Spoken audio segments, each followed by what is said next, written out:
direction, sets the stage, turn the page. At the raising of the curtain, I am hurting and uncertain of the parts that we have played. Why must the show go on? I can't say these lines again. Why must the show go on? Must I sing this song again?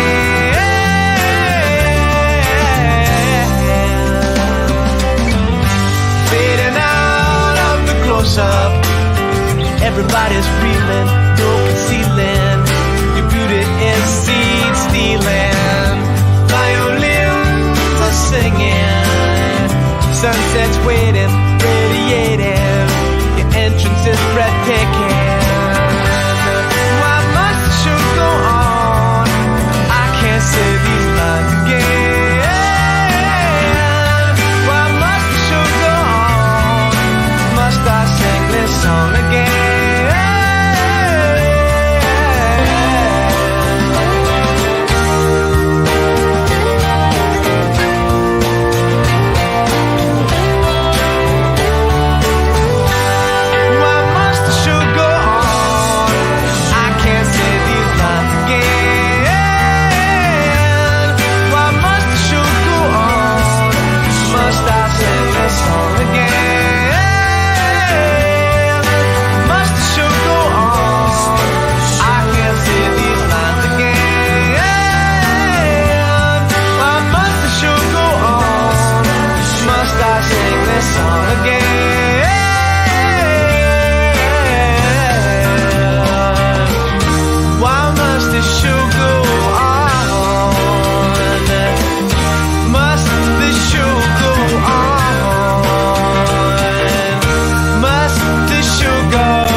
Hello, everybody. Drew here. I hope I'm not frozen. I freeze every single time we start an episode. The fact that Jeff hasn't added himself to the stream is a good sign. This is episode 32 of the Four Wall Sunday Roundtable. I'm really excited about this panel. I am once again joined by Jeff Kreuter. Jeff. Hey, you didn't freeze. For the first time, though, in 32 episodes, I actually had my finger above the button, so I didn't have to like stare at my screen, wait for you to be frozen, ask myself if you were frozen, and then like. So we'll get better at this. Yes. How are you, Drew? Good. I'm doing good. How about you? Good enough. Before we get started, a couple of quick things. First of all, thanks for everyone who's watching. Thanks for watching. We've been so busy at the start of these episodes over the last few weeks, we haven't given proper thank yous to everyone at Four Wall, including Al Rodella and you, Drew, and everyone at Four Wall who helps produce this. So thank you for that. No problem. And of course, Chris Barron of the Spin Doctors for letting us borrow his song to play before we start. And quick piece of business before we jump in. Actually, a couple of things. But first, Paul Smithyman was on last week, and he sent pictures, and I didn't forward them to Drew in time, or maybe even at all.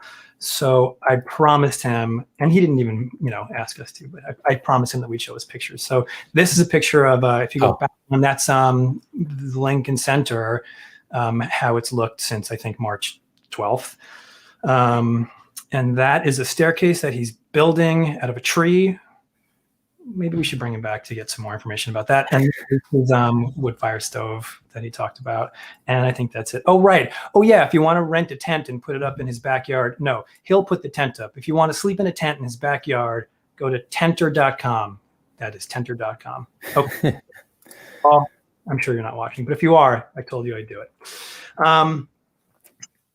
Drew, people so we keep asking people on the show what they're watching, and the people want to know what you're watching. So what do you want people, what are you watching or streaming these days? That's the number one question. Yeah, I'm almost done. I almost wrapped up the Tiger Woods documentary on HBO Max, which is really good. And then my wife has been watching Bling Empire, which is probably one of the worst shows I've ever seen in my life. But It's yeah. I mean, It hasn't made it into my feed yet, but I sort of know what it is, but I haven't. I don't know. Yeah. Maybe I'll watch it. I don't know. Maybe not. Yeah. You'll probably give it up after the first episode, but We'll see. Well, there we go. Now we know. I'm watching these. I've been on this music documentary kick about bands. There's been great, actually, new ones that have been put out. Bee Gees and the Beastie Boys, and this thing called Echo in the Canyon about all the musicians living in Laurel Canyon in the '60s, and they're all pretty great and kind of like inspirational in their own way. So, is it on Amazon Prime? They're like all over. They're everywhere. Okay. I don't even know. There's so many things. Google it. I can't even say that anymore. Internet search it. All right. Before we start, what are your Super Bowl picks? Who do you got? Chiefs, Bucks? I mean, as a Raider fan, I hate Brady and I can't go for the Chiefs, but I'm rooting for the Bucks. Yeah. Ooh, I think I'm rooting for the Chiefs. I don't really care so much about either team, but I think I want the Chiefs to win. I don't know why. Over under 56 points, I think. Over 56, under 56. Over. I'm going over. I place 3 bets every year. The 4 bets, 4 horse races and the Super Bowl. So as a Vegas man, I always got to go the over. Yeah. All right, here we go. Right. Okay, so our goal every week as we put a panel together is to have guests with a wide range of experience. And this week, I do not imagine we can get much wider. We have just about every kind of entertainment lighting represented, all either legends or future legends, and they are here to talk to us about everything they're doing and will be doing. Drew, yep, let's do it. All right, our first guest is Emily Bornt. Hey, Emily. Hey, Emily. Thank you for joining us. Second is Emmy Award-winning lighting designer Alan Branton. Hello, Alan. Hi. Alan. Next up is Amith Chandrashaker. Hey, Amith. Hi. Well done, Drew. You've butchered much easier names than that.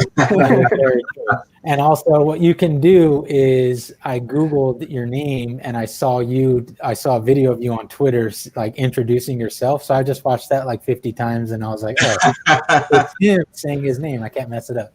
So that's it. And last, certainly not least, Tony Award-winning lighting designer Brian MacDevitt. Hey, Brian. Hi, guys. All right, let's get started. Jeff, fire away. Okay, here we go. We are going to start with Amith. Let's start with Amith. Okay. So I mentioned the vast range everyone here brings to the virtual roundtable. To start us off, please tell us, in the wide world of lighting for live entertainment, what do you do? What kind of projects do you work on? Thanks, Jeff. Happy to be here. I'm a lighting designer. I work primarily in theater, opera, and dance. I have worked in television with a lighting design group for a few years.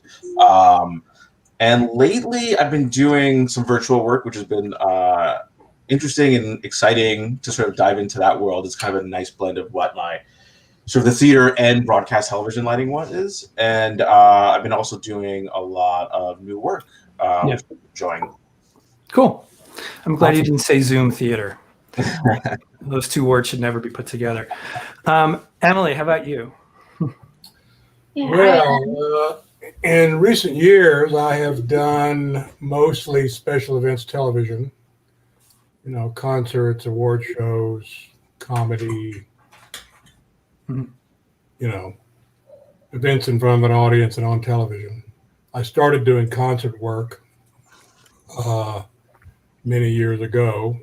We won't say how long ago, but you can say. Sort of evolved to where I am now. In the middle, I did a lot of both. Yeah. Emily, how about you? I primarily do a lot of musical, live music performance, lighting direction, lighting design, programming. I've been getting more into the virtual event space situation, using Unreal Engine as well, and using lighting in that and building scenes within that kind of world. So it's been fun exploring those new options. Yeah, sure. And Brian? I'm primarily a theater lighting designer, but I've worked in dance and opera, and I did 1 film. Yeah, that's pretty much it. And I've been a teacher for a long time. That is true. Your name's come up here a couple of times as a teacher. Don't know by who. So a common thread among many of our guests, no matter what line of work they're in, is how they're passionate about what they do. Brian, I'll stick with you. What ignited your passion for what you do, and what was that first spark? Well, I have to say, the passion comes from, like, I can't believe I'm getting paid to do something that I love. Yeah. And I feel like so many of us who've like fallen into the theater or this kind of work, that it's, I've had so many times in my life where I was like, pinch me. Like, am I dreaming this? I can't believe I'm doing this. And seeing a growth in a career where you just get to have more support, bigger shows, healthier paycheck. But I think it mostly comes down to storytelling. That, what I love about theater and passionate about is telling stories. Right. And I would always have trouble in dance because story and, through line and kind of literal interpretation of dance was shunned, or many times it is, because it's a different art form. But I found myself making up stories to kind of guide the lighting. Awesome. And Alan, what about you? What kind of got you, what was your first spark to get you going? Well, I started as a musician for several years and sort of accidentally got this lighting job, imagining I wouldn't be with it very long. And here we are 40 some years later. You told us. Yeah. And I do a lot of shows that don't have much of a story, but the audience commits to seeing it, either tuning into it or appearing and attending it, and they're looking for something. And you can always tell when that connection is really made and the environment is transported. And I enjoy looking for that magic. Yeah, definitely. And I think it's kind of like a reoccurring theme, which we always talk about. It's either you started as a musician, an actor, it seems like, and then you just, a majority of just kind of fallen in. Emily, what about you? I also started in music as a performer very young. I was lucky enough to grow up in a small enough or a large enough small town where there's a lot of outlets for creativity, and I kind of used it as a way of escapism and found my way into the technical side of it eventually, and just love it. I can't imagine my life without it. Well, you can now. Sorry. Thanks, Jeff. Sorry. And Amith? I'm sort of like Brian, actually. I grew up loving stories and storytelling. My parents worked a lot when we were young, when we were growing up, me and my sister. So like our de facto babysitter was television and like books. So I just remember always being immersed in storytelling in some way. So I feel like if I didn't do lighting, I would be telling stories in some other medium. And I got started in lighting in high school, and I thought it was just really hooked me. I think the technology of it, how it works, how it moves, was something that I was drawn to more so than like picking the molding for a piece of scenery, which I find too dense for me. So if there's any kids out there and your parents are telling you you're watching too much TV, just tell them that you're looking at a lot of other things. So that's right. Yeah. Emily, let's go to you. Who are your mentors coming up, or who are your mentors? Were and are. In college, Pete Borchetta was definitely one of the top people in my life. He supported not just me, but the entire class and all the students and what we did. And it was never no, but it was why. Like you can't, it was never you can't do this. It was why do you want to do this? And he could have us talk through things and explain it and go through the process with him, which was a great experience to start off with. And he very much reinforced collaboration in our art form. Wanted us to get it tattooed, and he didn't go. Yeah, he was definitely one of the first big mentors in my technical and design career. Currently, Butch Allen is a great mentor and friend. Peter Morris is just fantastic. Sure. There's so many great people. Benny Kirkham, just a wizard at the console, and Art. I mean, there's so many people that are not just mentors but friends in my community. Yeah. Cool. Amith, how about you? I've been lucky to have such wonderful educators, I guess, in my career who really shepherded me.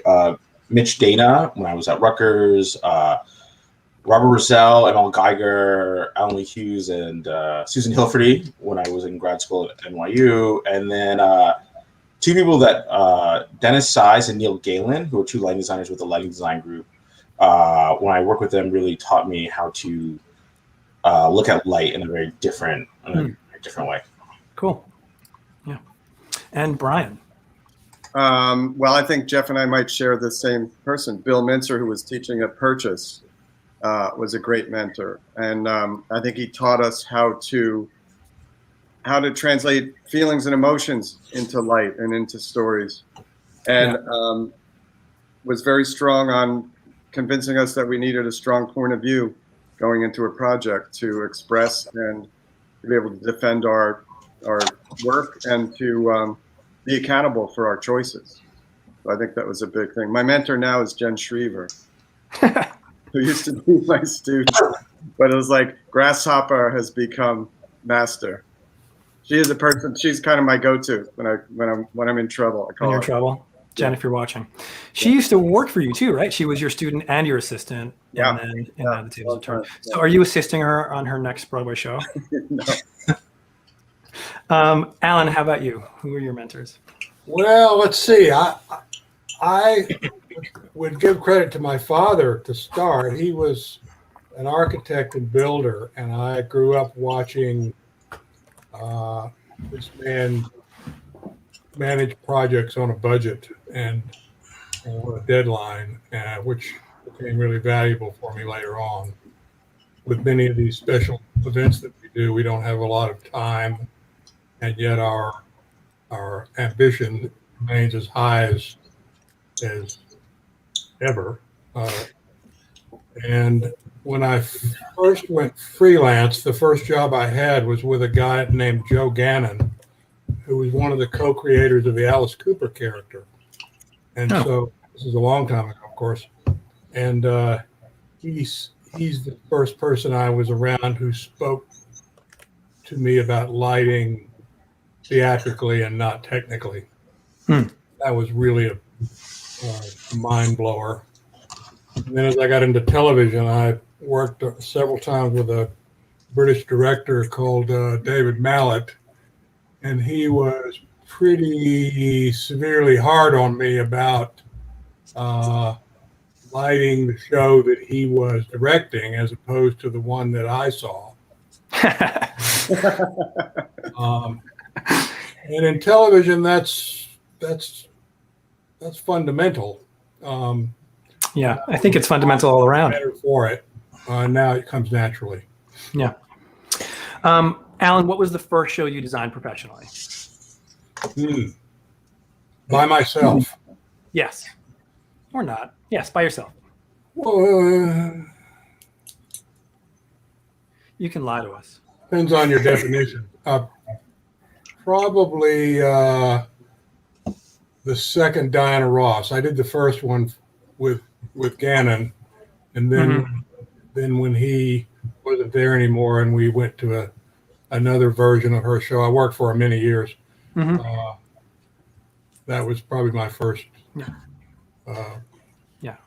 And then I did a lot of pretty high visibility concerts during those years. Sure. Amith, what was your first professional design? Thinking back. I did a show at a small venue called the Jewel Box, which was on 36th Street in New York. Sure. It's a tiny bedroom size. And I remember I was in college, it's summer between one of my years in college. I think either sophomore, junior, and senior. But I hung the whole thing, and I circuited the whole thing, and I queued the whole thing, and I called the show for 2 weeks by myself. So I did everything, but I got paid. So that was the first. Got to start somewhere. Exactly. And here you are now on the 4 Well Sunday Roundtable. Emily, what was your first professional design? Oh, it's a blur. I used to work at the Tillis Center in Long Island, and there was a rotation of house designers, and I was one of them. So it's just whatever, guest dancer came in, or orchestra, or so you just got to choose what gels you wanted, move any of the, it was all Licos and Pars, but it was a really very professional theater setup. So it wasn't like a black box, but a larger venue, but no automated lights, deciding what gobos you wanted and what gels you wanted, and where you wanted the cyc lights, and programming it all. And so I don't remember which specifically show it was, but I definitely did that for a few years, and cut my chops just punting any dance shows that came in that way. I have to say, I thought this question was going to be much easier to answer. I thought this would be the easy one, like boom, that's it, my first show. No, now I'll know. Now I know for next time. Brian, what was your... You think like professionally, I'd have to say like Woodstock Play. The exact show I think was "Oh Coward" at the Woodstock Playhouse. It was my junior year in college. I got the gig to design lights, 10 shows in 10 weeks, and I think that was the first one up. Do they still? Is that still around? Like, do people still do 10 shows in 10 weeks anywhere? No, that was the last theater, and that was their kind of claim to fame. It's like, we're doing 10 shows. It's unbelievable that actors are rehearsing one show in the morning, another show in the afternoon, and performing a third one at night. I can't believe anyone's walking at the end of 10 weeks. They do that at the Met still. Oh, yes, they do. Yeah. That's true. That's right. But they have a lot more people. The designer doesn't have to hang their own lights. That's right. They have a running crew of 55 men the last time I talked to them. Right. Just in electrics. Yeah. Yeah, just electric. Just for the first electric. All right, Drew, moving on. Yeah. So we can spend a very long time on this question, but I want the quick condensed version. Alan, I'm going to go to you. Basically, how did you? This is you in 1981. Right. So from 1981 to where you are now, just tell us about that path for your career, and just quickly tell us about it. Yeah, your pathway to your career. Well, let's see. That was my second design job after the Diana Ross one. That's the Rolling Stones. That in front of house. That picture. What venue is that? Coliseum? That's an outdoor. Well, that might be indoors. I think that's a stadium. We did it indoors. Yeah, that's a stadium. Look at that. We did it indoors and outdoors. That tour was called Tattoo You. Okay. Heard of it. And they went back to Britain after that, and Patrick Woodruff took it, and he's had it ever since. And then not bitter. That led to Ozzy Osbourne, David Bowie. Mm-hmm. Oh God, I'd have to look at the list. It's been a long time ago. Yeah. But, Paul Simon. Musicians are kind of cliquey, They think, well, they had that guy. Let's get that guy. And most of them don't even, I think, know why they chose you. Most of them. I think theater's not so far off. Yeah. And then I had the David Bowie show was, the Donna Ross one was on HBO first, but I had a babysitter for that one. The David Bowie tour I did was going to be on HBO, and we were able to convince them to let me light my own design for television without a minder. And the aforementioned David Mallet, that director, was there. That was where I met him, and it turned out really well. And suddenly everybody thought, this guy's a TV guy. And I had not a clue how I did it, really. So many people have that story, though. I mean, then I got a lot of TV jobs, and eventually I did know how I did it. And I actually like that work because it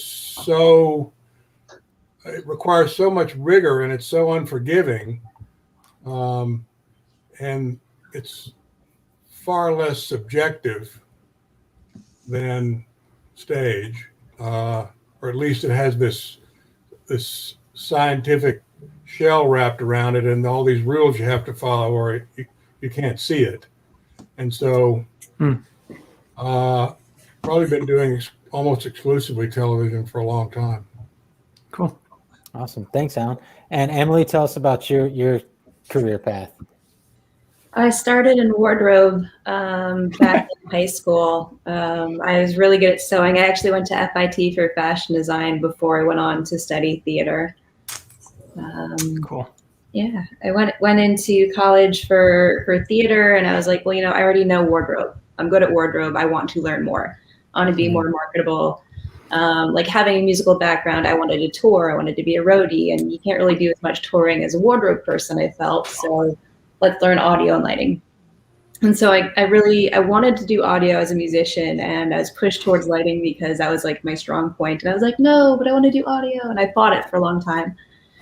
If I'd known then what I know now, I would have embraced it a bit stronger. But did the whole theater thing, worked in local venues, started pushing boxes, started working in warehouses, fixing gear, started touring as a tech, started drafting for the designers, started, running the openers. I think we have an early picture for you too. That's me holding out that white cloth. That's me working on a costume on a summer stock show in 2002. I was about 17 years old there. 10 shows in 10 weeks? The same show for 3 months. Wow, luxury. And Amith, what about you?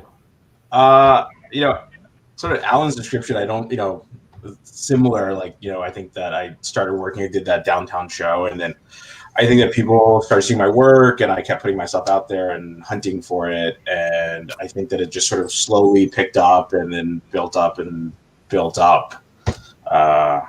So I can very much relate to what Alan was saying. It's like, I don't really know how it happened, but it's sort of like through these spider connections, it all sort of worked out. Awesome. And Brian? Well, I got to New York in 1980, and I was living with a group of dancers, living the La Vie Bohème. And a lot of the stuff that I was doing was either downtown theater or downtown dance. And then the theater career started growing. I worked with this company called Naked Angels, and there was a director there named Joe Mantello. And there were playwrights there, Kenny Lonergan, Robbie Bates, etc. It was a little collective. Jeff, did you ever work there? I don't know if you ever worked there. But sure. Even as recently as a few years ago, actually. It just ended up like bubbling up as everybody's careers were growing. I was growing with them. And but when I came to the theater more uptown, I brought a different thing. I think I brought a different thing because of all my work downtown. A different style or different sensibility, and I think that paved the way for me. Cool. We'll talk a little bit about that style and sensibility in a moment. Maybe now. No, first, Emily, let's go to you.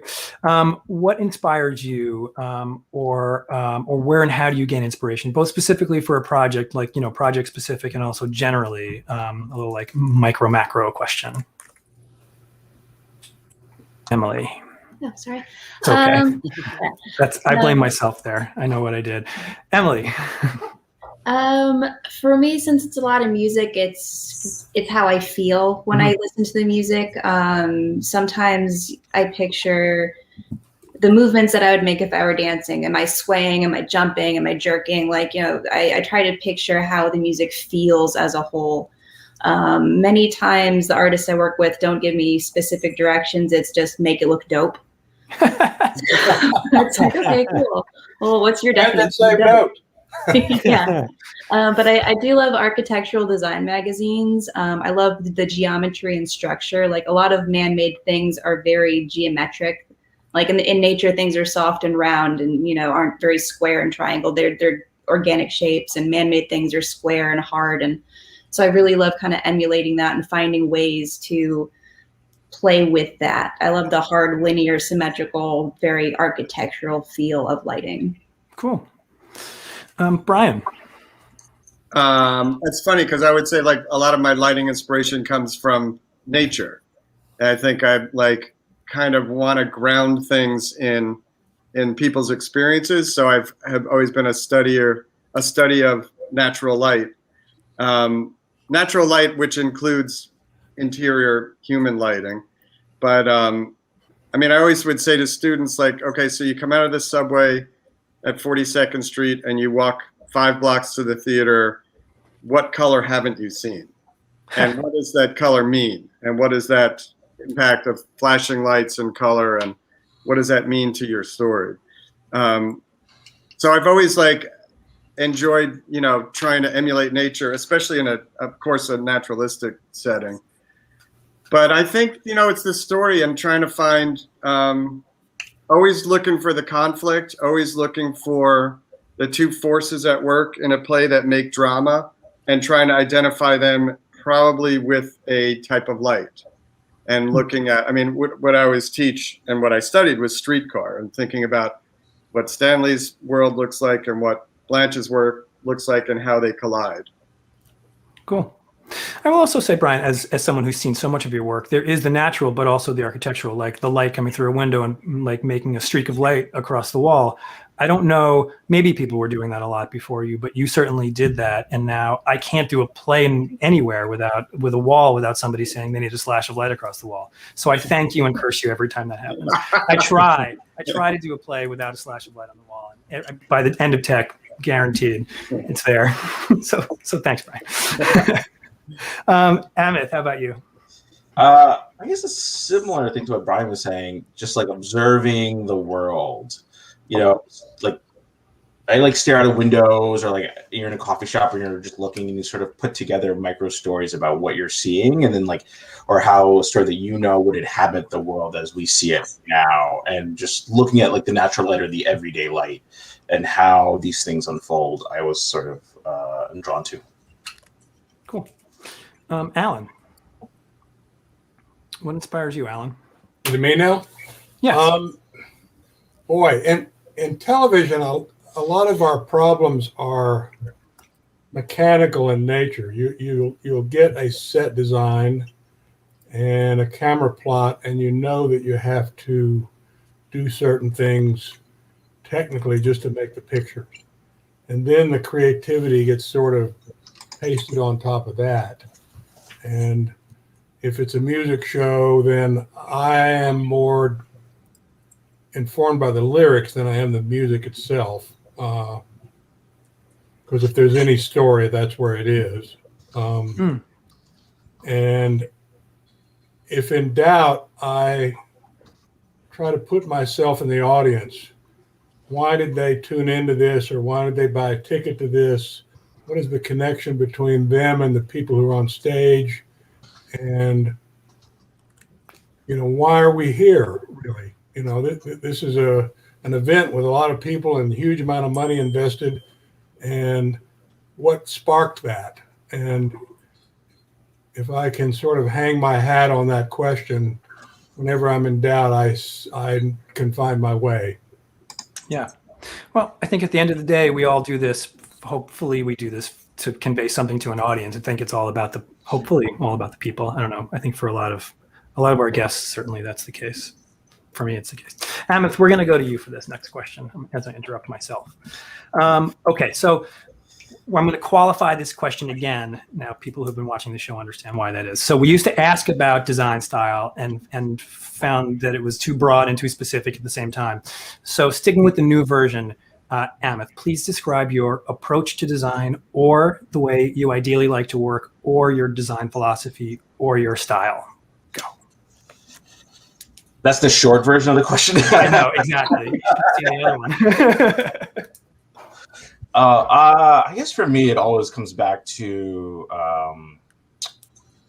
the text or the music or the movement, and is the design choices, specifically through lighting, is it in service or is it not in service? Is it okay for it not to be service? It's fine for it to be incongruous, but sort of understanding why. And I think that and that really comes down to sort of really understanding what the intention is of the play or the musical or the dance movement, and that really only comes through conversations with some of the creators and the collaboration process. Yeah, and I didn't actually say the question was short, but clearer? No, probably not. This is it's a work in progress. process. Emily, your turn. I mean, for me, I've already kind of mentioned escapism. Yeah. I'm very fortunate that I've worked with some interesting musical artists who want to expand their audience's experience and want to create a different space. And for me, I love creating unusual places that that are just so fantastical to you that you can step out of your normal life, your real life, and kind of be in that space and in that moment and just absorb that experience and just get out of your head and enjoy the show. So for me, just creating, contrasting colors and sharp edges and just this space and a mood for me is really what drives me. Alan, how about you? Style is the question, right?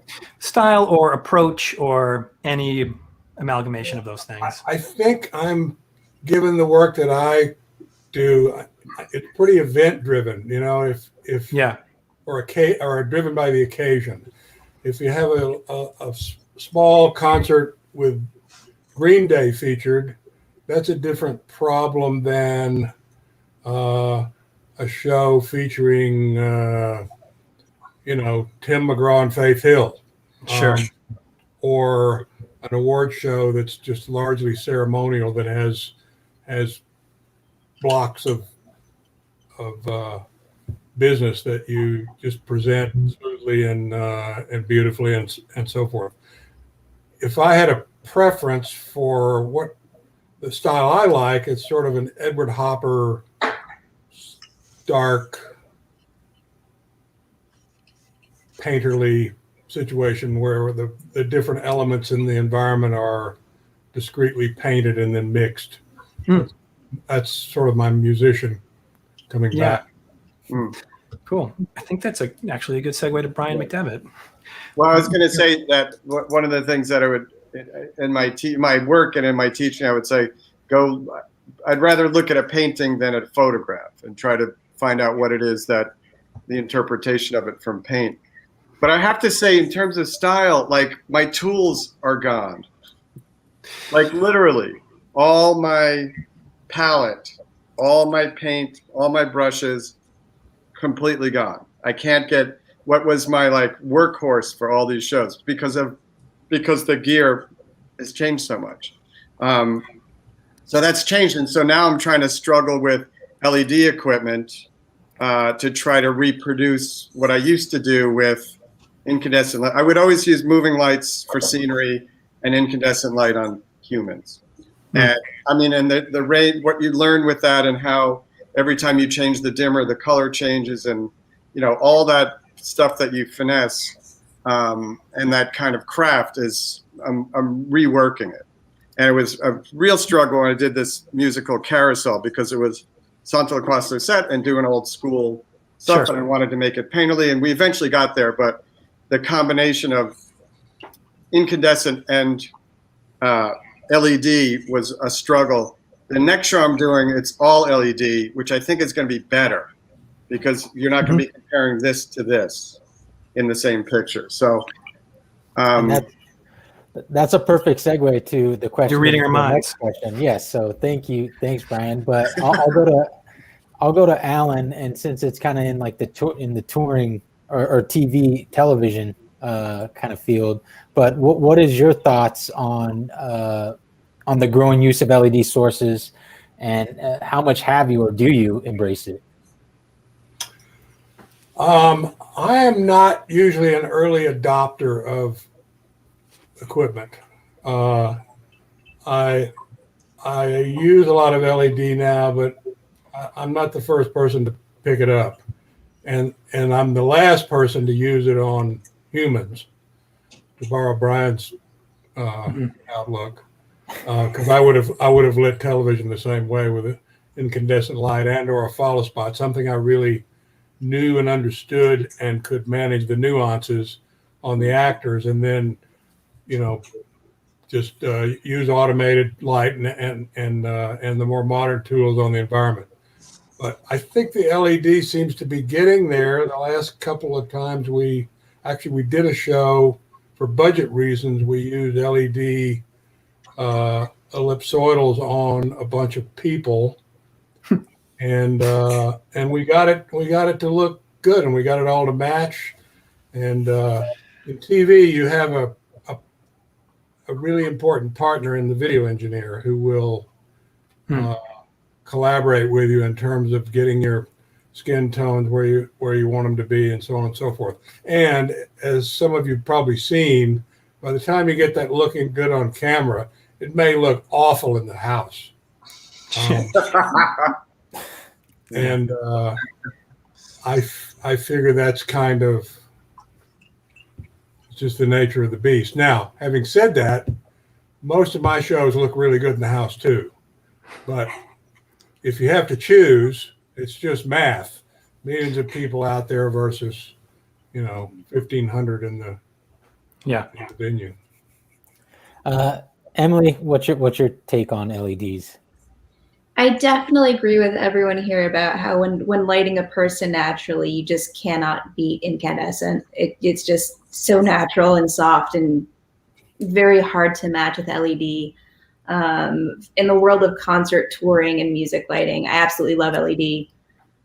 It's low draw, so you can have more of it. They're lighter, so you can there's just so many technical reasons why. And then with the color mixing, you can get a wide variety of colors without having, dimmer flags that are thinning out, or having, a broken dimmer flag and having something stuck in magenta, or,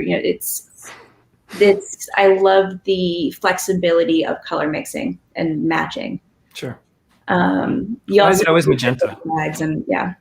Sorry. I definitely. It can't be blue. It can't be stuck in blue. You got to be stuck in magenta all the time. And Amith, what about you? I agree with everybody. I think that the technology has gotten better, but I don't think it's there yet. I think that, it's still a little brittle on people's skin. I don't think the colors are really get all the way there. But I do think that for all the reasons Emily said, that is going to be the way of the world. I mean, how do you have a 20-foot long pipe and you have 500 ideas. Yeah.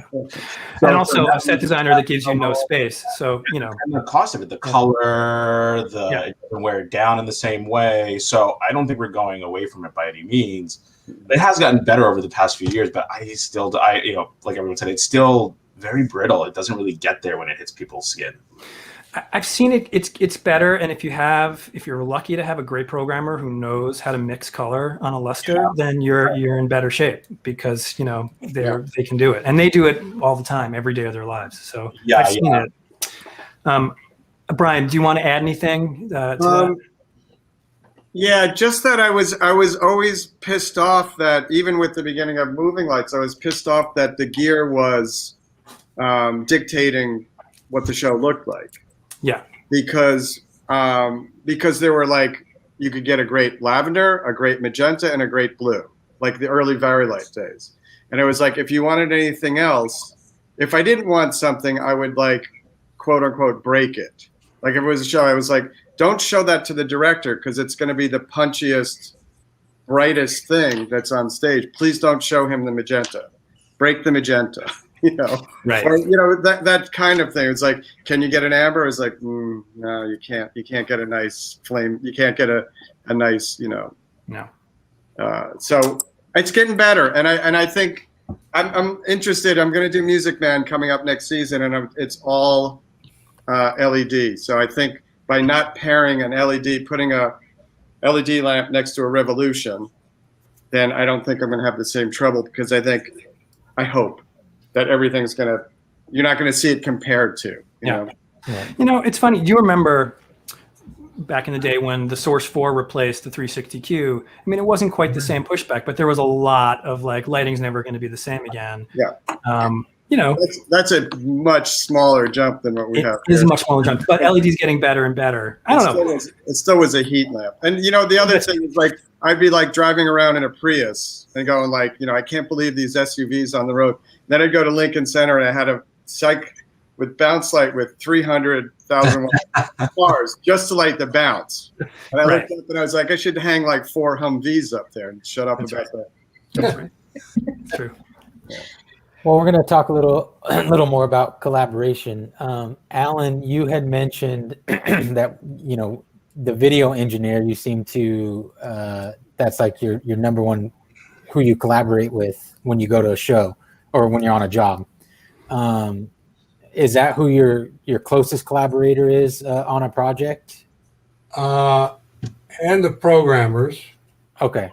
And what is that relationship like for you? Like Which one?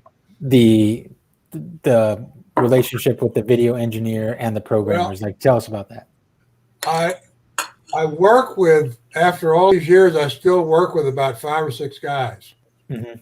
You know, and it's one of the first things I do when I get a job and I know the dates and all that, is I go figure out whether those guys are available, and then I do everything I can to influence the producer to hire one of those people. And 9 times out of 10, I'm successful. And it's such a time saver, not to mention that the pictures are better. Because if you have all those miles together, then you get halfway to where you're going without ever having to speak about it.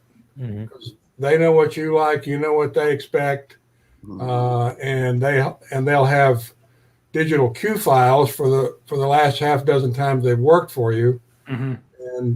and you start with those baselines. But in the very beginning, television cameras were so crude and fragile that intensities had to be in a very narrow range, and you could only see certain colors realistically, and others were just impossible, and so on and so forth. And so that engineering was a big deal to get an acceptable result. For example, if you chose to light the principal faces 3,200 degrees versus 5,600, that would send all the automated lights and everything else off in different directions. And maybe there is a lot of par cans involved, depending on your budget. Maybe there's a lot of incandescent light in the venue that you want to use as environment, but it's incandescent. So, you know, all those things drive where you're going to have to go, and the engineer will, you know, hold your hand through all that. If I start sometimes with a stranger, it takes us a whole day, sometimes more, to figure out what we both believe. Sure. Right. I like that. What we both believe. That's my. Brian, who are your closest collaborators on a project? I would say the associate. I mean, you know, in like outside of our world, it's the director and the set designer really are the biggest thing, and the playwright if the playwright is present. But the programmer is huge. Like I think I would have to look back. I think you've had David Arch. You've had programmers here, right? If you had David We Arch. have, and we're doing another one in 3 weeks. So I think every show I did, every musical I did with David Arch, I got nominated for a Tony. I think every musical David Arch does, the designer gets nominated for a Tony. If you look at the Tony Award winners of the last 20 years and look at the program and see who that programmer is, and it's most likely David. But it's exactly what Alan was talking about. There's a shortcut. This is a guy who can light Chekhov and Madonna. So he's like, he has a huge range. So he could do the subtle and the natural kind of look. And then I leave it to him if there's what we might call flash and trash. But, if there's a really bouncy number or something, he'll offer something to me and I'll note it. And, he really is an associate designer or sometimes a co-designer. He has a button, a flash and trash button, right? That like no, he literally pulled up. He goes, "I got something." He pulls a file from like a Prince tour that he had. And we did it for like Sweet Charity or something like that. He's Sure. like, "I got this. That works." I did this before, yeah." Emily, how about you? I just think that everyone, there's no person you should leave out of the conversation really, because I mean you can work so close with the set designer and the director, and then all of a sudden they walk in a costume that's a completely different color than everyone was talking about, or you can talk with the artist and this other crew member, but then the musical director's on a different page. And I mean, depending on what you're working on, there's different key players, but I feel like no team member is ever less important because everything kind of puts together the whole show. And I mean, collaboration is just key. But definitely like TV, the DP and the shader are big. With music stuff, the artist or the artist manager are key. Because if they're not happy, you're not doing it right. And the musical director for sure. And your crew chief, because, the people who make it happen are just as important. The people that build it during the day and make that happen technically are just as important as the artistic side. Yeah. Yes, you need them.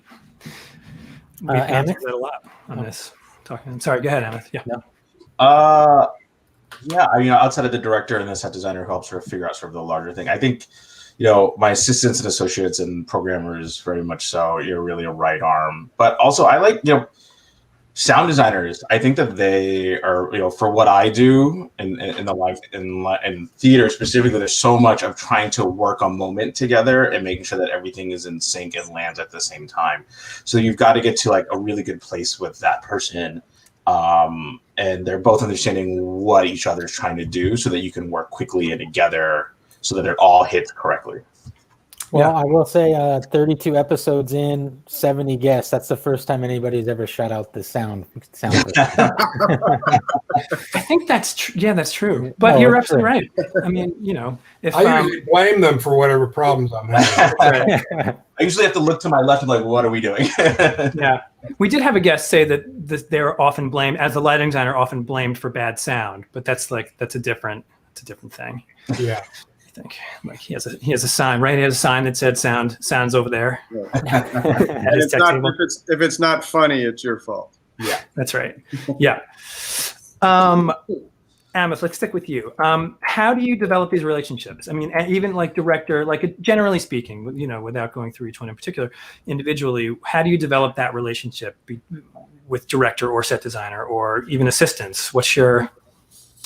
Do you have a method? Yeah. I think that you have to just be open and honest. And I think people really enjoy and react and feed off of, just being open. This is who I am. This is what I think of what we're doing. And I think people enjoy that. I don't think that there's, for me, I don't know if there's anything more than sort of creating an open communication and making sure that you're available to each other to talk about what's happening and to figure out how do we move forward or what are we doing. Yeah. I'm going to stick with you and I want to ask it more specifically. Do you go out and look for assistants and programmers, or do they come to you? And then the other side of it, do you go out and speak to directors and choreographers, or do you find that they come to you? I think it's a mix up for assistants and assistant associates and programmers. I think that there are a few people I've heard really great things about for a lot of different reasons, and I'm really excited to engage them and to see how it works. But I keep a pretty small group of people that have been with me for a long time. Yeah, and that's mainly because of ease. They see and think similarly to me, and that makes the shorthand of trying to get something up in a short period of time a lot easier. And for directors and other collaborators at that level, I think it's a mix of things. I've met people who just wanted to have coffee, and I've reached out to people who just wanted to have coffee, and then you meet people because there's a potential project coming up. So I think it sort of goes both ways, and I don't know if I could speak more about that because I don't think I really fully understand how that part of it works. No one really does, I guess. Yeah. Emily, how about you? For me, it's just I try to build a community. They're my friends. I try to be friendly with them. I typically work in the same groups with the same people or get recommended through the same people. Very rarely do I jump into a situation where I know nobody on the crew or nobody on the production. And then, touring 300 days or more a year, you have to like the people that you're with. So for me, it's just trying to make friendships and build that community. And you're not going to like everybody and you're not going to agree with everybody. And sometimes you might have a difference of opinion with the show, but it's important to try to compartmentalize that and realize that you both might be really passionate about what you're talking about and not necessarily angry at each other. So just kind of humanizing that situation is crucial. Alan, same question. Repeat the question. Wow, it took on so many forms. I'm not even sure if I can. But how do you develop these relationships with the people that you work with, like the programmers or the directors? Like, do you seek them, or how do you find them? Usually by accident. Yeah. Accidents maybe a little too strong a word. Let's say serendipity. Yeah. Sure. These days I work with the same fairly small group of people as programmers, Emmys, gaffers, vendor, etc. For sure, and that's just based on meeting somebody along the way and say, common sense. That guy was better than anybody I've seen in a long time. Let's use him again the next time. And then now I've got people who worked with me for 20 years. Yeah. Drew, I don't like this question. It's too easy. All that exciting. My fault. Brian, give it a shot. Let's see. Let's see if you can. I was going to say I might plead the fifth for that. But, yeah. It's, I mean, if you go back to like your early career and how you, I guess the key thing is if I would always say to people, like, if you're disagreeing with somebody, you still want to be invited back. Sure. You know what I mean? Like you still want it to be your choice that you're not going to do the next show with that director or set designer or producer or person. So I think you find a way. I mean, I think we all find a way to love what we're doing. I mean, we love what we're doing. So you find love in that you can ride that. Yeah. Well, Jeff, put a red marker on that one. Well, there's a better way. I mean, this is a workshop. It's a work in progress for all of Yeah, us. it's good. All right, well, let's get down to my favorite part. Jeff's Roundtable Rapid Fire. I didn't know if we were doing the video this week. I'm glad it stayed in. Yes, and let me get Emily. You're up first. Emily, you're up first. Emily, best advice you were given by anyone? Oh man, take time to enjoy it. Alan. Tell everybody yes. Amith. Try it out. Yeah, try it out. Brian. Oh, I'm lost. I'm sorry. Best Don't advice. quit your day job. Brian, we're going to stay with you. Okay. So you can't get lost on this question. Something you wish you knew when you started your career.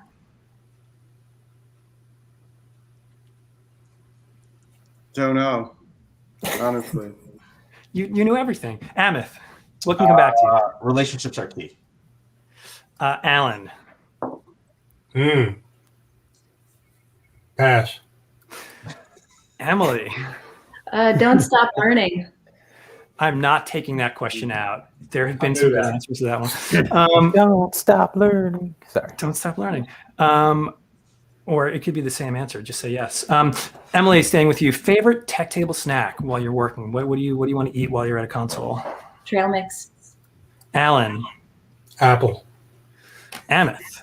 Trail mix. Ooh, 2 for trail mix. Brian. Seltzer. Seltzer. I've had too many bouts with M&M. I've had, it used to be someone would drop a salad bowl of just pure sugar on your table, and I would gain 5 pounds on a musical just from like a bowl of Swedish fish. I could eat a bowl of Swedish fish. And on a play, 2 pounds. But I won't. I can't. Okay, and sticking with something we talked about before, Brian, do you still reference jailbook numbers when you use LEDs? Yes, I talk. I ask for them. I ask for them whatever the board offers. If I use, I talk to the board with gel numbers. Yes. And do the kids know what that means? Amith, how about you? Do you still reference jailbook numbers? Yeah, I still do it. I think it's how I grew up. It's what I know, and Yeah. I think that a lot of people also know it enough that they know what I'm talking about. Alan. No. Emily. Occasionally I use that feature on the MA and the color picker, but typically no. They don't really look all that good usually when you Oh, do wait, that. go back. Yeah. Sorry. If we're correcting follow spots, I can top gel and all that, but we don't use it for anything else. Yep. Where were we? Emily, something you recently watched or streamed on TV, or watched on TV or streamed is really the right way to ask that. I love horror films. Nothing specific. Nothing specific. Okay, Alan, what are you watching? I just finished last night The Queen's Gambit. A Wonderful. very good one. So good. Highly recommend. Amith. I'm watching Succession. Cool. Oh, Brian. good. Babylon Berlin. Oh, also great. 5 thumbs up.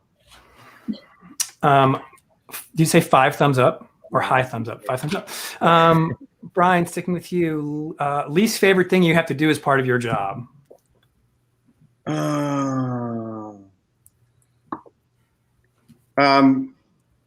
Get beat up by a producer, I think. Sure. That would be. Amith. End of night production meetings. Yes. Terrible.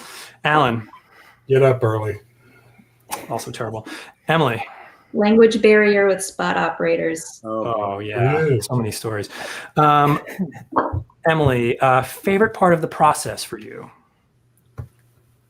First show. Alan. First pictures. Amith. Queuing. Brian. I would say queuing also, yeah. Cool. Brian, what would you invent or like to see invented? This is work related, but it could be otherwise. It does not have to be work. What would you want to invent? I'd want a go back machine, a way back machine to go back to incandescent light.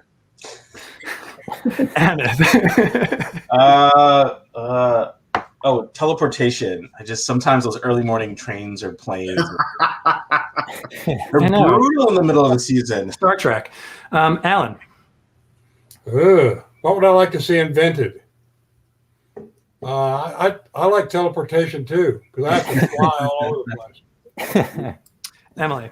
Teleportation is awesome, but I want a DMX triggered cappuccino machine. All right. Oh yeah, I've seen someone had a DMX coffee machine. It wasn't cappuccino. I'm sure there's like ways to set it up, but I just want to plug it in and hit a macro and have an espresso. I remember someone had They'll make you one. That's right. Put it on the shop order. 4-wall. You're gonna have to build one. Someone had a wireless blender at a tech table, cordless blender, and I was like, "There's all the power in the world at the tech table of all the places you don't need a cordless blender," but it was still nice to have. Lost. Emily, where do you want to travel first when things open up? New York. Hey, come on over. Alan. New Zealand. Cool. Amith. A beach with a nice cold drink. That also sounds great. Brian. I'm New York theater. New York theater, specific, not just New York. But Well, I mean, just being in a theater again. And by the way, their shows are open in Melbourne right now. Yes, Australia is the new Broadway. Yeah, it really is. And I think a little plug for us. We're going to have the associate designers, all 4 associate designers of Hamilton, on our show live from Australia. And oh, that's great. Talking about what they do, even the sound. Ryan, sticking with you, what were you doing? What were you doing when we were told to shut everything down? Were you in a theater? I was opening one show on the Sunday night. We were told to go home on Thursday, and it was going to be our invited dress for another show. Amith. I was in previews at Theater for a New Audience, and I went in that afternoon to do keynotes before we started rehearsal. We found out in the middle that it was all stopping. I finished my keynote thinking we'd be back in like 3 weeks, 4 weeks. And from my understanding, it's all just still sitting there.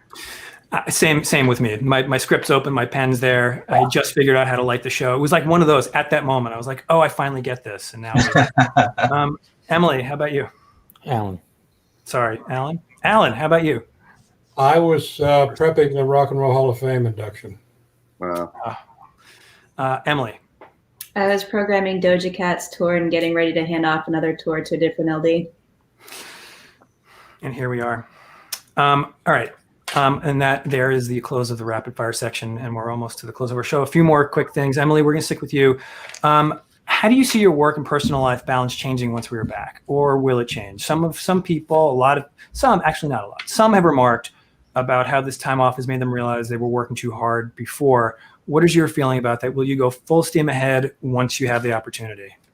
I was kind of in burnout mode end of 2019. So when I started 2021, I kind of had the goal to make balance more of a thing. I think the scales have tipped way too far into the personal life now. So I'm ready to balance it back out. But I think it's going to be easier to balance it now. Yeah. Alan? I'm going to work less, be more selective. I really enjoyed the time off. Mm-hmm. But I'm bored now. Amith? I agree. I think that I didn't realize how tired I was until a few weeks after everything shut down. So I think that, I don't want to go back to there. Yeah. And Brian?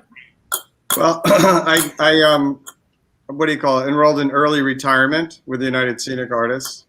And so I think I was already heading towards, not part-time or just pulling back a little bit. And so I don't know if that's really, I don't really know if I've changed my course. I don't think I've changed my course. Right. That's the course you're on. And Brian, moving forward, aside from the obvious of getting everyone back to work, where do you want your career to go next? We kind of talked about this entire hour about what you've done, but what do you want to do in the future? Well, I've been directing. I know it sounds like a joke. It sounds like a punchline to the Mother Teresa joke, but I've been directing and I love it because it's like a new challenge. I feel a little old and jaded and, like what's a new challenge? So I've been directing some shows and I would like to continue to do that. Not to pursue it as like a big, career, but to do it, to learn more about theater, learn more about, all different sides of theater. Cool. Yeah. And Alan, what about you moving forward?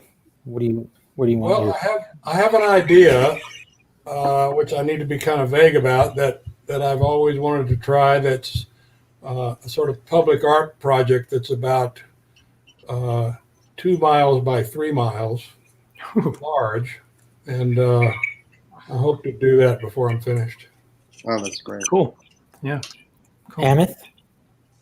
I'm very much looking forward to finishing projects that sort of were just stopped in the middle. I think that there's there's a lot of things that I think I'm really excited to continue and finish. I also became more active in our union, Local USA 829, and I'm really excited sort of with how the union is adapting to the questions and the needs of its membership right now. So I find that right now to be what's really giving me a lot of excitement in my life.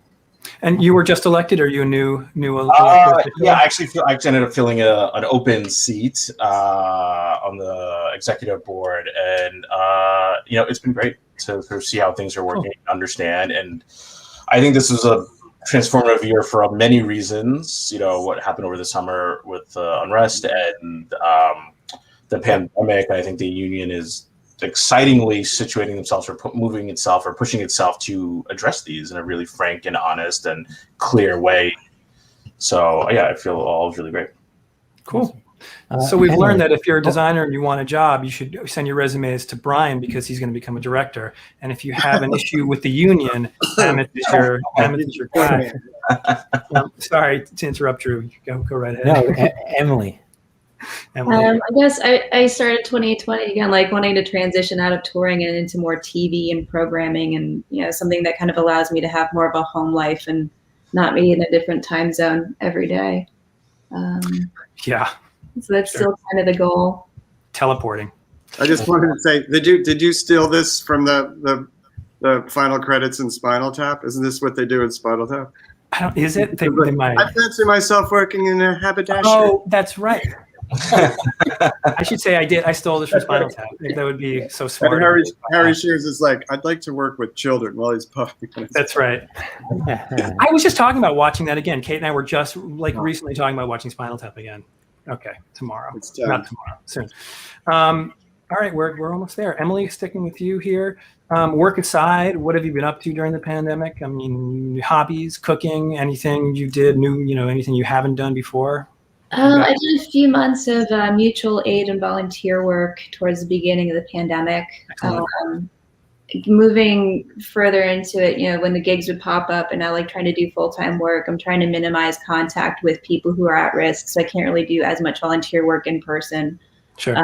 But just focusing on, that. Yep. Cooking. I have food allergies, so diet is a big thing. Yep. Cool. Alan, how about you? Any hobbies? Fly fishing is my hobby for many years, and I've been. Oh yeah, we have you in 1990. Wow, that's a long time. That's ago. great. It's before and after. Yeah. Yeah. Same fish. It's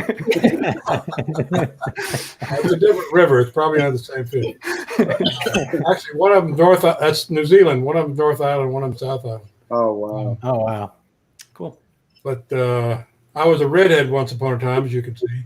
No, I've been doing a lot of fishing, and I don't think my wife and I have been out to eat in 10 or 11 months. So we've been doing a fair amount of cooking. Yeah. Cool. We're going to add a question about what everyone's what their first restaurant they're going to go to once they're back. That'll be next time, everyone. Amith, how about you? What have you, any hobbies? Cooking anything fancy? Just a lot of cooking, sort of anything and everything. Baking when it was pretty popular, if you can get flour back then. Just a lot of things, checking off things off the long growing life to-do list. Read this book, organize this thing, go through your photos that you've had for millions of years, things like that. Yeast was really hard to get for a little while there in the beginning. Oh yeah. I've meant to go through my slides, and I can't bring myself to face it. All the pre-digital, photography one has. It's something to do. Before you actually. About that. I have slides. I'm not that young. We were just talking about this earlier, Brian. I'm not going to tell anyone how old I actually am. What are slides? Just yeah, there you go. That's a slide. Brian, what any new hobbies for you? You sent us some pictures also. I'm not sure. I don't think I sent you some silly stuff, but they made me smile. This is my favorite t-shirt. I was gonna wear it, but then I thought it was better wall hanging. It is probably. If anybody ever comes to my apartment, if I ever have guests at my apartment, that's dark. It is dark. Too soon? It's too soon. Are you collecting jumpsuits as a hobby? No, it is just like, this is my COVID. I kind of have had this uniform for 10 months, a black T-shirt and these pants. It's like. At least you have different. I do that. If I like something, I get 4 or 5 copies because they'll stop making.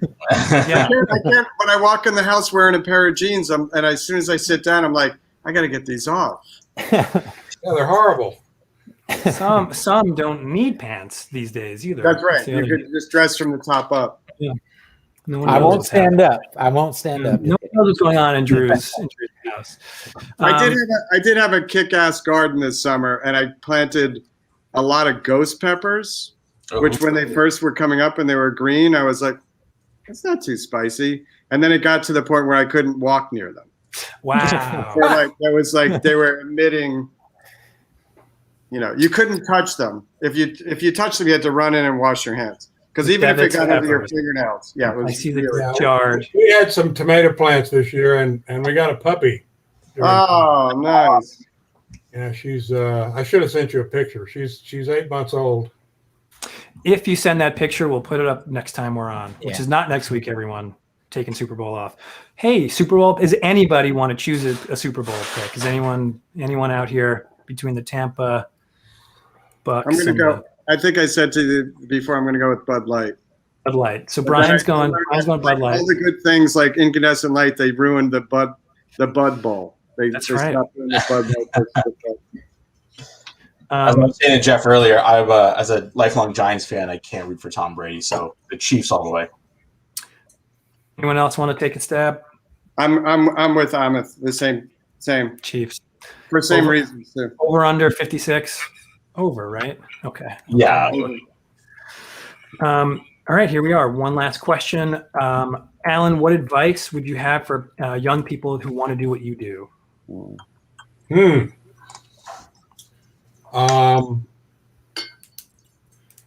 Well, I think I was kind of a fanatic about this work. Once and this goes back to when I was a musician. Once you get started, you just want to do better and get better and contribute to something more important. I think you have to be a little OCD to do this well. Maybe a lot, actually. Yeah, that's amazing. So true. Emily, advice for young people who want to do what you do. Are you sure you really want to do this? Like, really? Really? Just for Family Feud, that would be like, I think, the second most popular answer on the show.